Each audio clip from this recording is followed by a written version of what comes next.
Hi സുന്ദരീസ്. അപ്പോൾ നമ്മുടെ ചാലഞ്ചിൻ്റെ day 7 Sunday ആണ് കേട്ടോ. സൺഡേ എന്ന് പറഞ്ഞാൽ നമുക്ക് റെസ്റ്റ് ഡേ ആണ്. പക്ഷെ പൂർണ്ണമായിട്ട് നമുക്കിന്ന് റെസ്റ്റ് ഡേ അല്ല. കാരണം നമുക്ക് ഉച്ചയ്ക്ക് ശേഷം ഒരു വർക്ക് ഉണ്ട് കേട്ടോ. അതാണ് ഈ ജോലിയുടെ ഒരു പ്രശ്നം. നമ്മൾ ഫ്രീലാൻസ് ജോലി ആകുമ്പോൾ നമുക്കങ്ങനെ ഓക്കെ സൺഡേ ബ്രേക്ക് എടുക്കാം അങ്ങനെ പറ്റില്ല. പക്ഷെ 9 to 5 ആണെങ്കിൽ അങ്ങനെ ചിലപ്പോൾ പറ്റുമായിരിക്കും. എന്നാൽ നമുക്ക് ഫ്രീലാൻസ് ജോലി പോലെ ഫ്ലെക്സിബിളും ആവില്ല. ഒരു ജോലിയും എളുപ്പമല്ല, എല്ലാ ജോലിയും കഷ്ടപ്പാടാണ്. പക്ഷേ കഷ്ടപ്പാടാണ് നമുക്ക് ജീവിക്കാൻ പറ്റില്ലല്ലോ, പൈസ ഉണ്ടാക്കാണ്ട് നമുക്ക് ജീവിക്കാൻ പറ്റില്ലല്ലോ.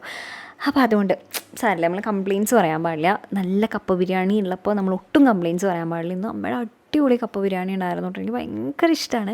ഞാൻ കുറച്ച് ചോറും മീനും പിന്നെ കുറച്ച് കപ്പ ബിരിയാണിയും കഴിച്ചു കേട്ടോ. പിന്നെ സാലഡും ഒക്കെ ഉണ്ടായിരുന്നു. അപ്പോൾ അതൊക്കെ കഴിച്ചു. സ്റ്റുഡിയോയിലെത്തി റെഡിയായി. നമുക്ക് ഇമ്മൂനെ അബാക്കസ് ക്ലാസ്സിലാക്കിയിട്ടുണ്ട്. പിക്ക് ചെയ്തിട്ട് വേണം എനിക്ക് ഷൂട്ടിന് പോകാനായിട്ട്. അപ്പോൾ ഏട്ടൻ ഇമ്മുക്കുട്ടീനെ പിക്ക് ചെയ്തോളൂ.